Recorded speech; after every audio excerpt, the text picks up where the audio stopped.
नमस्कार। स्वागत है आपका सुनो कहानी में। आप सुन रहे हैं टूटना। यदि आपने पिछला भाग नहीं सुना है तो मेरा आपसे अनुरोध है कि पहले उसे सुनकर आएं, उसके बाद ही अगले भाग की ओर बढ़ें। तो आइए कहानी का अगला भाग सुनते हैं। किशोर अपने थीसिस के सिलसिले में रोज सांझ को यूनिवर्सिटी लाइब्रेरी जाता था और लीना इम्तिहानों की तैयारी करती थी। प्रीवियस में 58% नंबर थे और अगर इस बार तैयारी ठीक हो जाए तो कमी पूरी करके फर्स्ट क्लास लाया जा सकता था। इसलिए नियमित रूप से मेहता की मोटरसाइकिल दरवाजे पर 5 बजे आ खड़ी होती थी। तीनों साथ चाय पीते। उस क्षण लीना सबसे अधिक प्रसन्न रहती। वैसे प्रायः यह उसकी शिकायत रहती थी कि न तो हम किसी के यहाँ जाते हैं न किसी को चाय पर बुलाते हैं। तब उसे ख्याल हुआ था कि सचमुच उसका परिचय कितने कम लोगों से है, ऐसे लोगों से जिनके साथ संपर्क रखने में लीना को प्रसन्नता हो।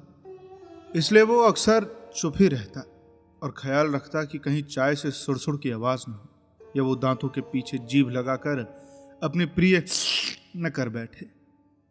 खाने के बाद एक दिन वो परम तृप्त भाव से यों ही दांतों से जीभ लगाकर सांस खींच रहा था, जिससे आवाज होती थी। लीना खा रही थी, अचानक बोली, फॉर गॉड से ये मत करो, मुझे उल्टी हो जाएगी। और तब से जब भी वो ऐसी आवाज निकालता कि लीना का ये वाक्य उसकी को बीच से ही रोक देता।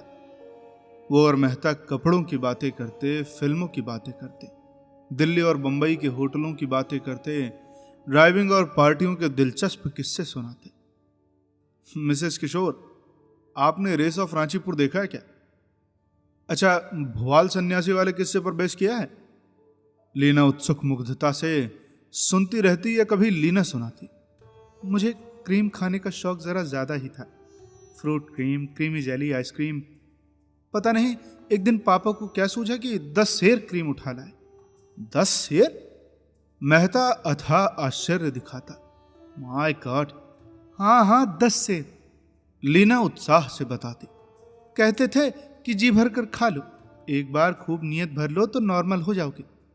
ये पापा का सिद्धांत था।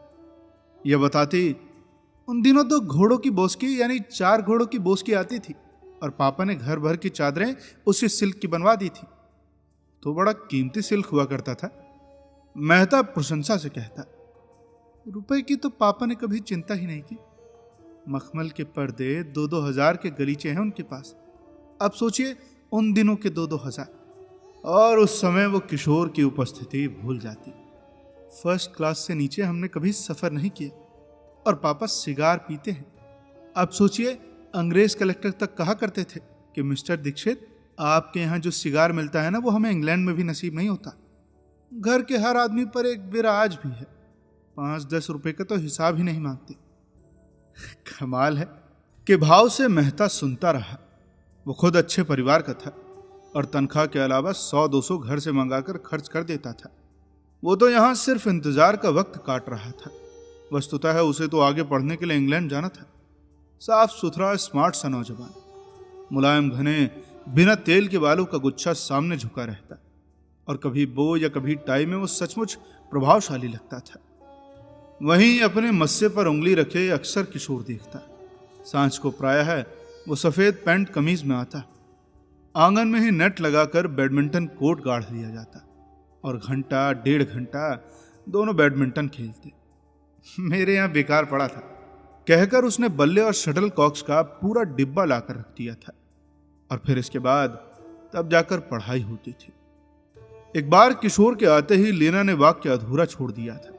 इन्हें मिलता ही क्या है कि और इस सब में किशोर सचमुच अपने को फालतू ही पाता था। न उसे किसी ने 10 सेर क्रीम लाकर दी थी और न बॉस्को की बेडशीट उसने देखी थी। उसके पास कमीज कुर्ते तक सिल्क के नहीं रह पाए।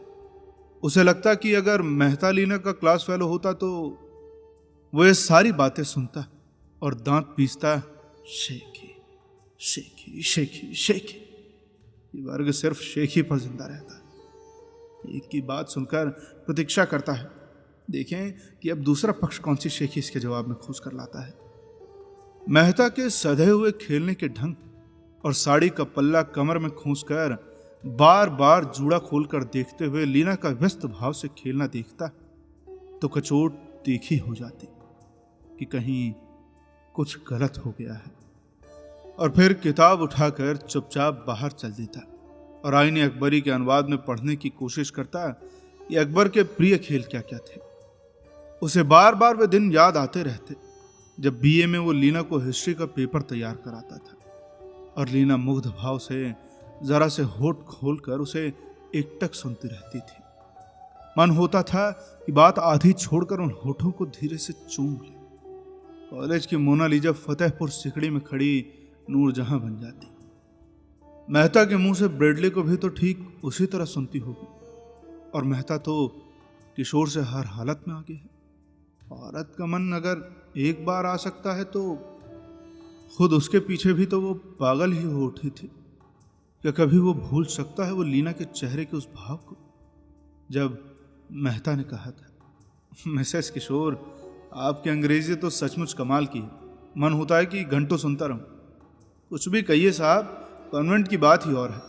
जो उन स्कूलों में एक बार पढ़ लेता है तो जिंदगी भर उसकी छाप बनी रहती है भाई।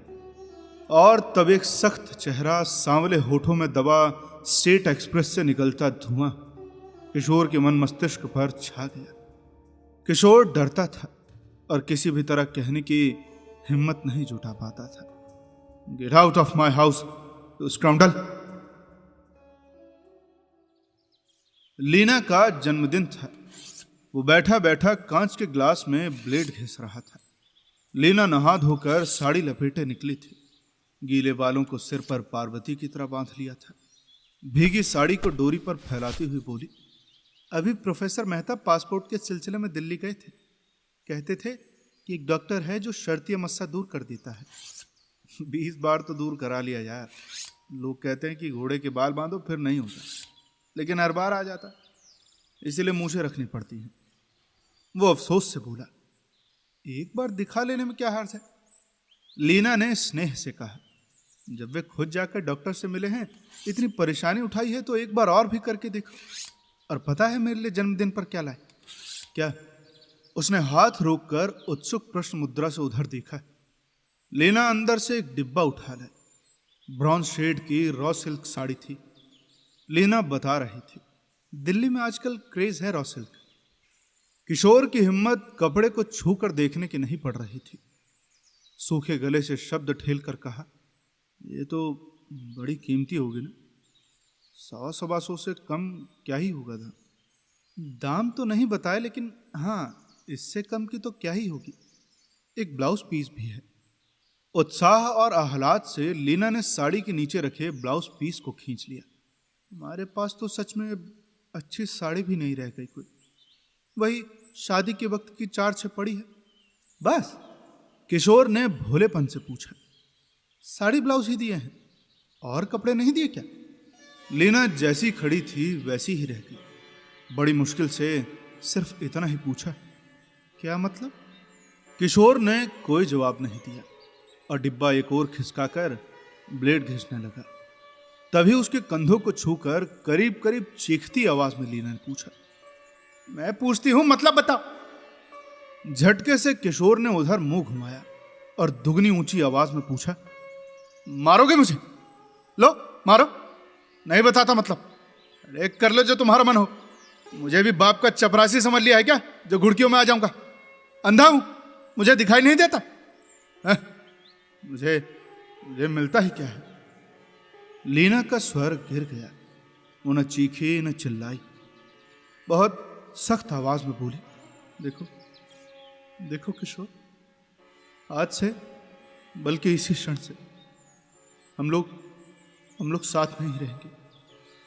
मैं भी सोच रही थी कि अब तुमसे बात कर ही ली जाए। तुम अंधे हो न बहरे, तुम सिर्फ इन्फीरियरिटी कॉम्प्लेक्स के मारे हो, इसलिए तुम्हें मेरी हर बात वो नहीं लगती जो होती है। उसके पीछे और बातें दिखाई देती हैं। मैं समझती थी कि मैनर्स, बातचीत, उठने बैठने के तौर तरीके और व्यवहार ऐसी चीज़ें हैं जिन्हें बहुत जल्दी बदला जा सकता है, सीखा और भुलाया जा सकता है। लेकिन इस कॉम्प्लेक्स का कोई इलाज ही नहीं। मेरे हंसने बोलने चलने सब में शेखी और दिखावा लगता है। हाँ, मैं जाहिल हूं, अरे बेवकूफ हूं मैं। झटके से किशोर उठा और पूरी ताकत से कांच के गिलास को जमीन पर पटक कर बकता रहा। लाड साहब की बच्ची कहती है कि हमें इंफीरियरिटी कॉम्प्लेक्स है। अरे हम में बातचीत उठने बैठने के मैनर्स नहीं है, हम कंजूस और बदजबान हैं। बड़े बाप की बेटी और मिठबोली तो आप है ना, या तो जो मन में आए सो करने दो या ये सब सुनो। अरे जिंदगी तबाह करके रखती। भाई भाभी के पास नहीं गए, माँ बाप की तरह उन्होंने लिखाया पढ़ाया और शादी के बाद उन्हें देले की मदद नहीं कर सके। अपने लिए एक रुमाल तक नहीं लिया। कुछ बचे तो लेना।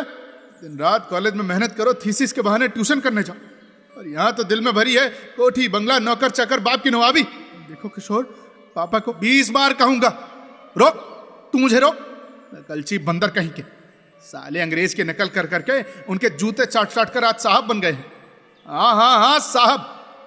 10 शेर क्रीम लाए थे, बस की चादरें, 2-2 हजार के गलीचे। पता नहीं क्या क्या बकता झकता वो बाहर चला गया और सारे दिन अपने आप से बातें करता सड़कों पर भटकता रहा। दिन छिपे के बाद जब डरता डरता वो आया तो दरवाजे पर ताला था और लीना चली गई थी। वो पास्ट यानी अतीत 8 साल पहले का है। दूसरा अतीत है 8 साल का ये काल, यानी अगले साल उसके खुद कलकत्ता चले आने के बाद बीता हुआ ये समय। उसका एक विद्यार्थी बहुत बड़ी जगह घर जमाई बनकर आया था और उसने किशोर को 400 का स्टार्ट दिया था, और वही इस अतीत का प्रारंभ है। सारा खेल रुपयों का है और अब बस रुपया कमाना है।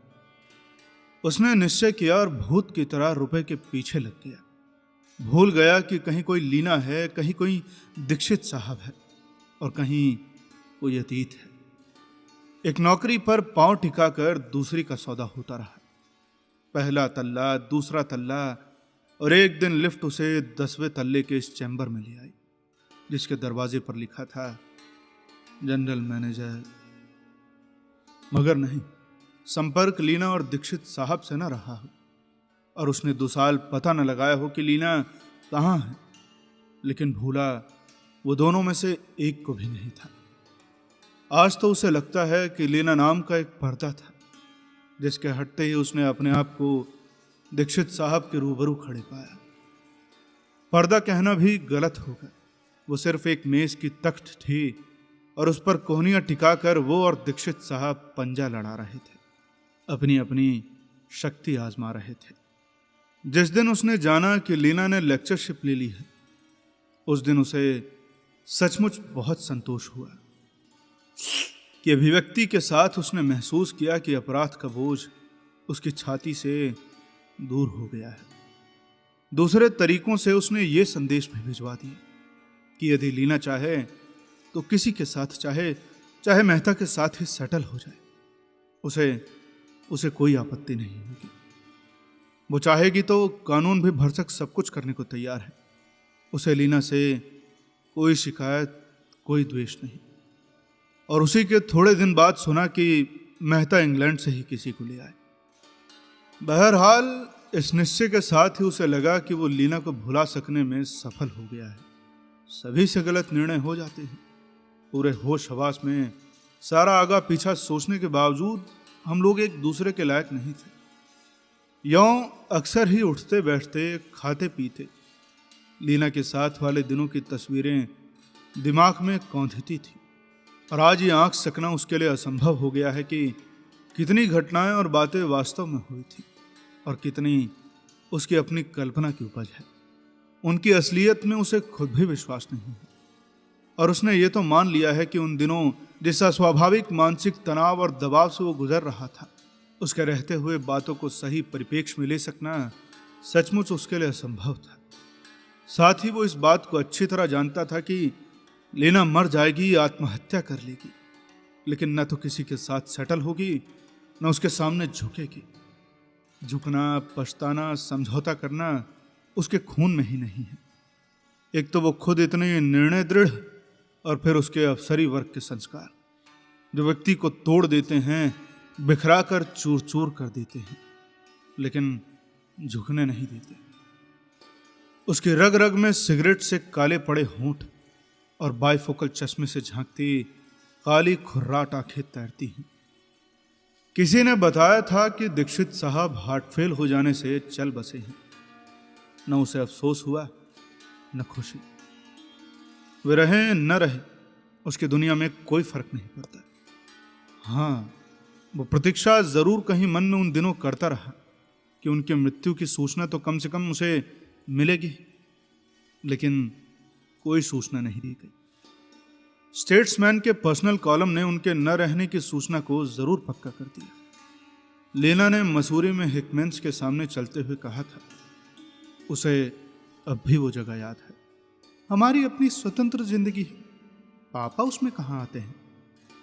लेकिन वो एक झूठ था, बहुत बड़ा और यंत्रणादायक झूठ, क्योंकि जिस दिन उन्होंने लीना को स्टेशन पर विदा किया था, 5,000 के साथ बंद लिफाफे में बैठकर वे खुद किशोर की जिंदगी में भी घुस आए थे और अनचाहे मेहमान की तरह उसके अस्तित्व पर हावी हो गए थे। दिन से 7 जन्म में भी वो जाने को नहीं कह सकता था, और जिनकी उपस्थिति उनकी नस नस को तड़काए दे रही थी। हाँ, जिस दिन लीना नाम का पर्दा बीच से हटा, या उसने जिस दिन जाना कि लीना सिर्फ मेज का तख्त थी और वे दोनों तो उस पर अपनी अपनी कोहनियां टिकाए शक्ति आजमा रहे थे, उसी दिन महसूस किया कि उसकी असली लड़ाई तो दीक्षित साहब से है। वो मैनेजर हुआ तो पहली बात उसके मन में उभरी कि दीक्षित साहब अब तो कमिश्नर होकर रिटायर हो गए होंगे। इनकम टैक्स के मामलों में तो उनका कोई जवाब ही नहीं। सरकारी आदमी रहे हैं, 20 ताल्लुकात होंगे और सारी भीतरी पोले उन्हें पता होंगी। सेठ से कहकर क्यों ना उन्हें यहां बुलवा लिया जाए, उसके नीचे काम करेंगे और चैम्बर में आने से पहले खट खट करके कहा करेंगे, मैं आई कम इन सर। वो बैठा बैठा उनकी फाइल के कागजों पर दस्तखत करता रहेगा और वे अदब के साथ एक और खड़े रहेंगे। वो भारी आवाज में कहेगा, मिस्टर दीक्षित, आपने वो जुपिटर फ्लाईबोट एक एनुअल स्टेटमेंट तैयार नहीं कराया, उसे परसों जाना है, उसकी वजह से नए परमिट बहुत डिले हो रहे हैं। और कल्पना में मेज के पास खड़े दीक्षित साहब से सब कहकर उसे आत्मिक प्रसन्नता हुई। तभी शंका हुई कि उसके सामने क्या वो ये सब कुछ कह पाएगा, क्या उस समय न उसका स्वर हकलाएगा न जबान लड़खड़ाएगी। असंभव। वो बाज जैसी तेज निगाहें, वो चेहरे की अभेद्य भावहीनता, उस सब का सामना वो कभी भी नहीं कर पाएगा। यहां आकर वे जिंदगी भर कोई काम न करे, वो उनके सामने कभी जबान नहीं खोल सकेगा। 4वीं 5वीं क्लास में जिन सिमियन साहब से उसने केन खाए हैं, उन्हें आज भी चाहे 125 रुपए ही मिलते हों, उनके सामने उसकी आंखें नहीं उठ सकती। वो भय अब उसकी प्रकृति बन गया है। उसे याद है, चुपके से पीछे वाले बरामदे के पास वाली खिड़की के नीचे वो साइकिल खड़ा करता और बिना जूतों की आवाज किए लीना को पढ़ाने चला जाता। बाहर निकलता तब तक दीक्षित साहब आ गए होते, या तो बीच वाले कमरे में चाय पी रहे होते या बाहर अल्सेशियन कुत्तों के लिए लॉन में चहलकदमी कर रहे होते। माली को तरह तरह के आदेश दे रहे होते। चोर की तरह वो बरामदा उतरता कि कहीं निगाह न पड़ जाए, कहीं उसे बुला न ले। साइकिल लेकर ऐसा हड़बड़ाता हुआ निकलता मानो वे भी पीछे पीछे आ रहे हों। बाहर सड़क पर आकर खुली सांस लेता और सिर इस तरह झटकता जैसे पानी की दमघोट सतह के नीचे दबा जा रहा हो। देख लेते तो बुला भी लेते, किशोर बेटे कैसे हो, लो चाय पी लो। उनके सामने रहना कितना कष्टकर अनुभव था। वो बहुत ही कम बोलते थे, सिगार को होठों में घुमाकर पपोलते हुए कुछ सोचते रहते, बार बार माचिस जलाते रहते, लेकिन वो 2 क्षण उसके लिए 1000 इम्तिहानों में बैठने से ज्यादा दुस्सह होते थे। जी ठीक हूं कहने में जैसे उसे चक्कर आ जाता, हकलाहट थोड़ी बढ़ जाती और पिंडलियों तक पसीना तैर आता। दीक्षित साहब ने कभी उससे कुछ नहीं कहा। आज लगता है कुछ न कहना उनका बहुत रिजर्व रहना नहीं, उसे बात करने लायक न समझना था। उनका अफसरी दबदबा, बाहर का रौब और घर का लीना तक का भय कुछ इस तरह उसकी चेतना पर छा गया था कि वो मजबूर हो उठता था।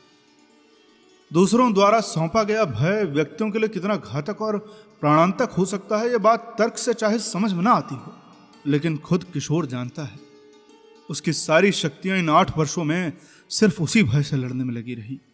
नौकरियां बदलना, सांसारिक दृष्टि में सफल होते चले जाना तो सिर्फ उस भय के सामने बार बार पराजित होकर नए नए हथियारों से लड़ने जैसा रहा है। इस सब के मेढक की तरह विमानों इन एक से ऊंची एक जगह पर खड़े होकर हर बार अपने आप से सवाल करता, क्या बेल इतना बड़ा था? क्या अभी भी वो दीक्षित साहब से डरता है? क्या अभी भी वो उनसे छोटा है? तब उसे ख्याल आता कि वे तो जाने कब के गुजर चुके हैं। बड़ी बड़ी पार्टियों में वो कुशलता से छुरी कांटों का इस्तेमाल करता, कीमती शराबें पीता, कोई पुर मजाक बात कहता, रेस्तराओं में 5-5, 10-10 रुपयों की टिप छोड़ता, बेरों चपरासियों के सलाम लेता तो कहीं बायफोकल चश्मे से झांकती 2 आंखें, आंखें नहीं, आंखों का निराकार एहसास होता और उन्हें वो चुनौती देकर दिखाता रहता कि तुमने कभी 15 रुपए की टिप छोड़ी है? मन की गहराई में उसे लगता ही नहीं था कि वे नहीं है, और ऐसे मौकों पर वो ठीक वही मुद्रा धारण करने की कोशिश करता जो उसके हिसाब से दीक्षित साहब ऐसे मौके पर धारण कर सकते थे। वही सचेत लापरवाही। हजामत बनाते समय घंटों वो अपने चेहरे को अलग अलग कोणों से देखता कि किधर से वो दीक्षित साहब जैसा रौबीला लगता है। उसने चेहरा अधिक रौबीला करने के लिए मोटे फ्रेम का चश्मा भी ले लिया था, जिसे वो झटके से उतारता और लगाता था। जब हॉल एंडरसन से 1000 रुपए का नया सूट बनकर आया तो पहनने से पहले उसने मन ही मन कहा, तुमने देखा भी है ऐसा सूट? पहना तो मुंह से निकला, आंखें फटी रह जाएंगी। लगदग वर्दी में जब ड्राइवर अदब से लपक कर कार का दरवाजा खोलता तो वो किसी से निशब्द कहता, अभी तक उसी हिलमैन को धकेलते होंगे।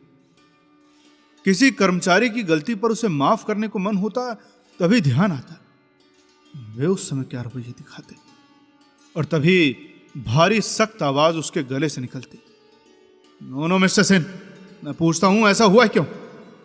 आप जानते हैं ना कि मैं किसी भी गलती को बर्दाश्त नहीं कर सकता।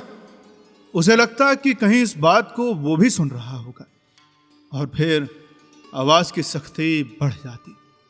किसी बहुत जरूरी काम से कोई छुट्टी मांगता तो एप्लीकेशन स्वीकार करते करते उसे सिगरेट वाले होठों का ख्याल हुआ था, और फिर हाथ रुक जाता। शुरू से ही एक अजीब विद्वेष भरी घृणा भर गई थी उसे नौकरी चाहने वालों के प्रति। ऐसे प्रार्थना पत्र वो बिना पढ़े फाड़ देता, और कोई सामने ही पड़ जाए तो बेमुरव्वती से कहता, अरे भूखे मर रहे हो तो यहां क्या कर रहे हो? अपने घर क्यों नहीं जाते? कोई जरूरी है कि कलकत्ते रहकर ही नौकरी करो? कलेक्टर के दामाद हो जो थोड़े में काम नहीं चलता? मैंने कहा ना यहां कोई जगह नहीं है, नहीं सुना तुमने? और बात पूरी होने से पहले ही बाहर खड़े बेरे के सिर पर घंटी घनघना उठती। वो होता तो ठीक यही व्यवहार करता, मैं तो चुप हूं, उसने तो इतनी देर में धक्के देकर निकाल दिया होता। उसे भला फुर्सत कहां थी इतना सब बकवास सुनने की। इंटरव्यू में जानबूझकर आड़े टेढ़े प्रश्न पूछकर प्रार्थी को नर्वस कर देने में उसे अद्भुत क्रूर संतोष मिलता। ऐसे लोगों को तो बर्दाश्त कर सकना ही उसके लिए मुश्किल था जो हकलाते हैं, बात ठीक से नहीं कर पाते, पसीने पसीने हो जाते हैं, मसले हुए बिना स्त्री के सस्ते से कपड़े पहनकर आते हैं और वाइकाउंट को विस्काउंट बोलते हैं। माओ से वर्षों पहले का किशोर दिखाई देता और अब वो उसे बिल्कुल बिल्कुल नहीं देखना चाहता। ऐसे किशोरों को धरती पर रहने का कोई हक नहीं है। ऐसी परीक्षा में असफल हर प्रार्थी उसे फिजूल फालतू कूड़े की तरह लगता था। सिगरेट पीते पीते अचानक उसे ख्याल आता, अक्सर वो जब बहुत चिंतामग्न होता तो आधी पी हुई सिगरेट को ही एस्ट्रे में डाल देता था। झट उसका हाथ 2 कश पी हुई सिगरेट को एस्ट्रे में मरोड़ देता। धुंधला सा ख्याल आता, ये 12 पैसे भी कभी बहुत कीमती थे। कभी किसी जगह 200-400 रुपए देने की बात आती और ध्यान आता कि उसे रुपए की चिंता नहीं थी। वो तो झटके से रुपए लिखाकर दस्तखत कर देता। वो उससे किस बात में कम है? अक्सर जब वो खड़े होकर बातें करता तो सिगरेट का टीन ठीक उसी तरह उसके हाथों से खेलता जैसे लीना को विदा करते समय उसे करते देखा था। स्टेट एक्सप्रेस के सिवा कोई सिगरेट जबान पर चढ़ती ही नहीं थी। जब उसने पहले पहल कंधे उचकाकर इनकार करना सीखा था तो अक्सर उसे दो बातें साथ याद आती थी। जिस फिल्म में यह व्यक्ति को उसने इस तरह कंधे उचकाकर इनकार करते देखा था, उसकी कैसी खूबसूरत नकल की है। दूसरी ये कि तुम तो अभी भी सिर हिलाकर इनकार करते होगे। 16वीं सदी का तरीका।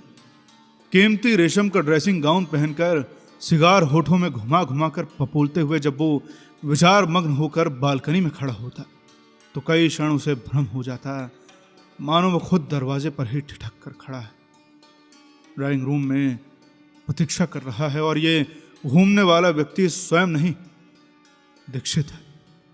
लगता कैसे आत्मविश्वास और रौब से वो चहलकदमी कर रहा है, जैसे एरिस्टोक्रेसी उसके खून की बूंद बूंद में घुल गई है। ऐसी शान से भला वो क्या खाकर घूमेगा? कभी किसी कमजोर क्षण में अपने आप से एक सवाल करता, उसे दीक्षित का भूत तो नहीं आता? शायद इसे ही भूत आना कहते हैं।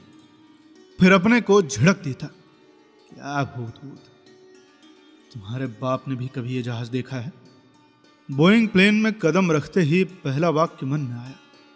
किसी दुकान के सामने से गुजरते हुए कभी किसी चीज को खरीदने की जरूरत महसूस होती तो एक कदम उधर बढ़ाता भी। तभी ध्यान आता, वो इस दुकान में कदम रखना अपनी बेइज्जती समझता और फिर उल्टे पांव लौट आता और ड्राइवर को नोट देकर भेजता। किसी भी व्यक्ति को देखकर पहला प्रश्न मन में उठता है, जैसे वो आदमी की कीमत उसको मिलने वाले पैसे से लगाता। ज्यादा पैसे मिलने वाले के प्रति अपने लापरवाह व्यवहार का उसे सचमुच अफसोस होता।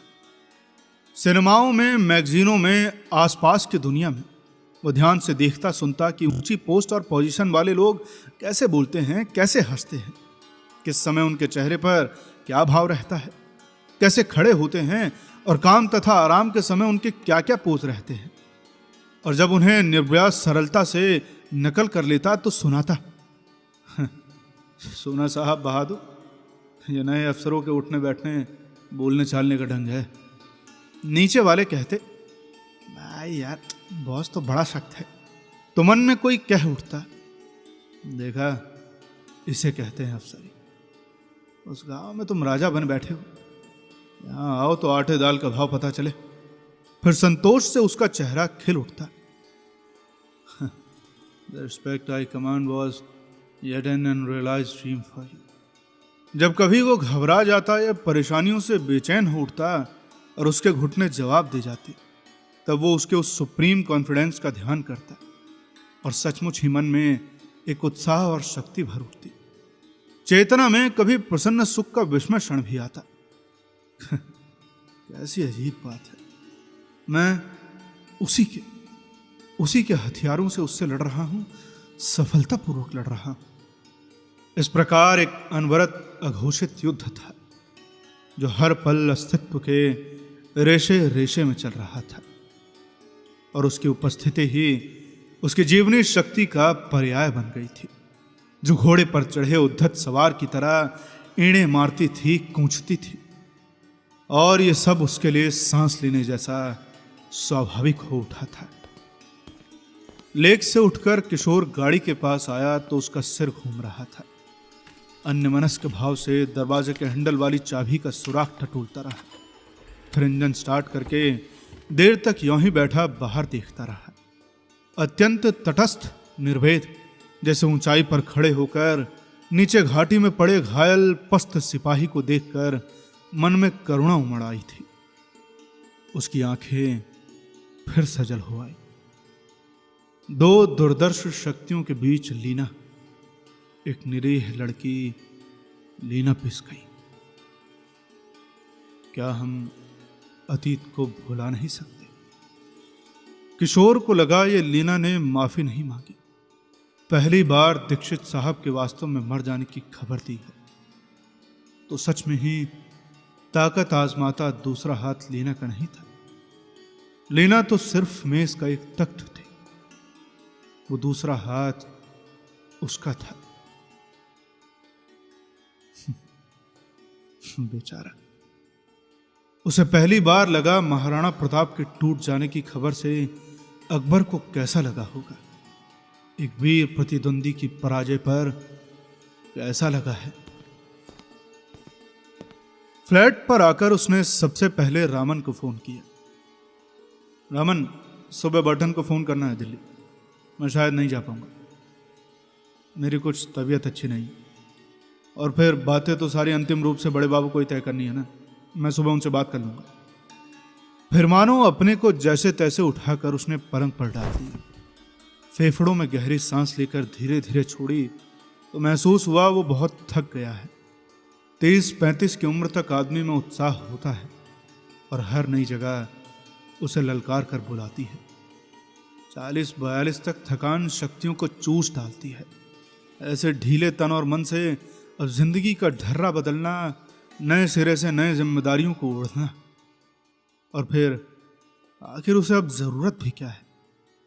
वो अब रह ही कहाँ गया है जो। तो ये थी राजेंद्र यादव जी द्वारा लिखित टूटना, जिसे आपने सुना मृत्युंजय मिश्रा की आवाज में।